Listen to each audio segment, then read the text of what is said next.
একমাত্র আল্লাহর জন্য কোনো আল্লাহওয়ালাকে ধরুন। কোনো বুজুর্গের প্রতি মনের আকর্ষণ হওয়া, অন্তরে তাহার জন্য মহাব্বত লাগা, মানুষ হিসাবে কখনো তাহার দ্বারা সাময়িক কোনো ভুল চুক হইয়া গেলে তাহার প্রতি ভক্তি, বিশ্বাস ও মহব্বতের মধ্যে কমি না পয়দা হওয়া। অনেক সময় কোনো খাঁটি বুজুর্গ ও অলি আল্লাহ হওয়া সত্ত্বেও তাহার সহিত আকর্ষণ হয় না। তাই এ বিষয়ে কঠোর সতর্কতা জরুরি। আজকাল অনেক লোক আকর্ষণ ছাড়াই বায়াত হইয়া যায়, ফলে কুলুর বলদের মতো সারা জীবন একই অবস্থায় পড়িয়া থাকে, বিন্দুমাত্র উন্নতি হয় না। পীর যত বড়ই হোক না কেন, আকর্ষণ না থাকিলে মুরিদের তাহার দ্বারা বিন্দুমাত্রও ফয়দা হইবে না। যাহার সহিত আকর্ষণ নাই, তাহার সহিত সম্পর্ক প্রতিষ্ঠা করিলে কোনো ফয়দা হইবে না, আরাধ্য উপকারও সাধিত হইবে না, লক্ষ্য অর্জন হইবে না। তাই সম্পর্ক প্রতিষ্ঠার আগেই পরস্পরের মধ্যে আকর্ষণ আছে কিনা তাহা যাচাই করিয়া লইতে হইবে। যাহার সহিত আকর্ষণ হয়, তাহার হাতে বায়াত হওয়া জরুরি না, বরং শুধু ইসলাহি তাওয়াক্কুল কায়েম লওয়াও যথেষ্ট হইবে। কারণ নফসের ইসলাহ করা ফরজ। অতএব এই উদ্দেশ্য শুধু ইসলাহি সম্পর্ক কায়েম করিয়া লউন। উক্ত পীরের সহিত ইসলাহি যোগাযোগ রাখুন। কিছুদিনের জন্য স্বীয় পীরের কাছে গিয়া তাহার সহবতে থাকবেন। তাহা মাওলার যে কি দাম, কি কিমতি! মাওলার সম্পর্ক ও মহব্বত, আমার ভাই, আল্লাহ পাকের মহব্বতের সরাব অতি মাঙ্গা, অতীব দামের জিনিস। তাই খুব বুঝিয়া সুঝিয়া দাম করিও। স্বয়ং রসুল সাল্লাল্লাহু আলাইহি ওয়াসাল্লাম বলছেন, হে তোমরা খুব শুনিয়া রাখো, খুব বুঝিয়া রাখো, নিশ্চয় আল্লাহ পাকের সওদা খুবই দামি, খুবই মাঙ্গা।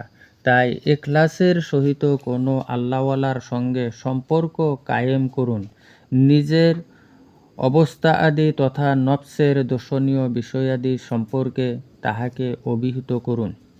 নফসের দোষণীয় বিষয়াদি যেমন অসৎ চিন্তা, অসৎ চরিত্র, অসৎ কার্যাবলী, এগুলিকে রৌজেলে নফস বলে।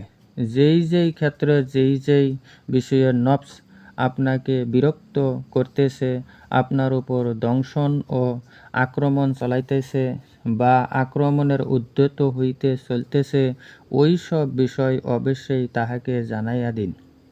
অতঃপর তিনি যেই মশওয়ারা দান করেন সেই অনুযায়ী কাজ করুন।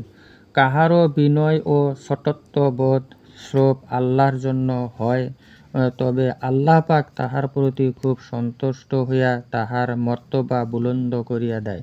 পক্ষান্তরে যদি তার বিনয়ের উদ্দেশ্য আল্লাহর সন্তুষ্টি অর্জন না হইয়া বরং সম্মান অর্জন করাই হয়, তার লক্ষ্য তবে মর্তবার স্থলে জঘন্য লাঞ্ছনা ও অপমান তার কপালে জুটে। তাই নিজেকে মিটাইতে হইবে একমাত্র আল্লাহর জন্য, ইহার সঙ্গে অন্য কোনো উদ্দেশ্য যোগ করিবে না।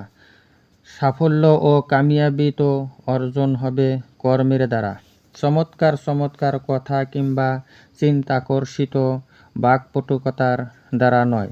কামিয়াবি কাজে লাগিয়া থাকার দ্বারা হাসিল হবে এবং সদা সতর্ক চিন্তা চেতনা, সদা জাগ্রত ফিকিরের দ্বারা হাসিল হয়। যখন প্রত্যহ কিছু সময় আল্লাহ আল্লাহ জিকির করিবেন, তো সেই জিকিরের দ্বারা হৃদয়ের তালা সমূহ খুলিয়া যাইতে থাকবে। কারণ জিকিরের দৌলতে অন্তরের তালা খোলে। মাওলানা জালালউদ্দিন রুমি রহমতুল্লাহ আলাইহির মহাজ্ঞানী ব্যক্তি বলেন যে, আল্লাহর দেওয়ানা হওয়া ব্যতীত কাজ হয় না, কামিয়াব হওয়া যায় না। অবশ্যই মাওলার দেওয়ানা হওয়ার জন্য কোনো না কোনো দেওয়ানার পালায় পড়িতে হইবে। দেওয়ানার পালায় না পড়িলে দেওয়ানা হওয়া যায় না। যে আল্লাহর দেওয়ানা কোনো ওলি না আপনার দুনিয়া কাড়িয়া লইবে, না দুনিয়া ছুটাইয়া দিবে, না আপনার ধন দৌলত বাড়ি গাড়ি সব গঙ্গায় ফেলিয়া দিতে বলিবে, কিন্তু তাহাদের বরকতে এই হইবে যে দুনিয়া আপনার হাতে থাকবে, পকেটে থাকবে, সর্বত্রই থাকবে, সব অন্তর হইতে বাহির হইয়া যাইবে। অন্তরে শুধু আল্লাহ থাকবে, আল্লাহ আল্লাহ। তখন অনুভব হবে যে সপ্ত সিংহাসন, সপ্ত সাম্রাজ্য ও সমস্ত আসমান ও পৃথিবী হইতেও শ্রেষ্ঠ কোনো সম্পদ আপনার হস্তে মজুদ আছে। যে হৃদয়কে তিনি তাহার খাস তাওয়াক্কুল ও খাস প্রেমডর নসিব করিয়া দেন, সর্বদা সে মসত থাকে, খুশিতে বাগবাগ থাকে, আনন্দে আত্মাহরা থাকে, সর্বদা তাহার হৃদয়ে শান্তি ও আনন্দর ঢেউ খেলিতে থাকে। কখনো যদি কোনো দুঃখ কষ্ট বা মুসিবতও সম্মুখীন হয়, তখনও তাহার হৃদয়ে অপার্থিব সুখ শান্তির এক মজাদার পৃথিবী বিরাজিত থাকে, এক মধুময় হাওলাত ও কায়ফিয়াত থাকে।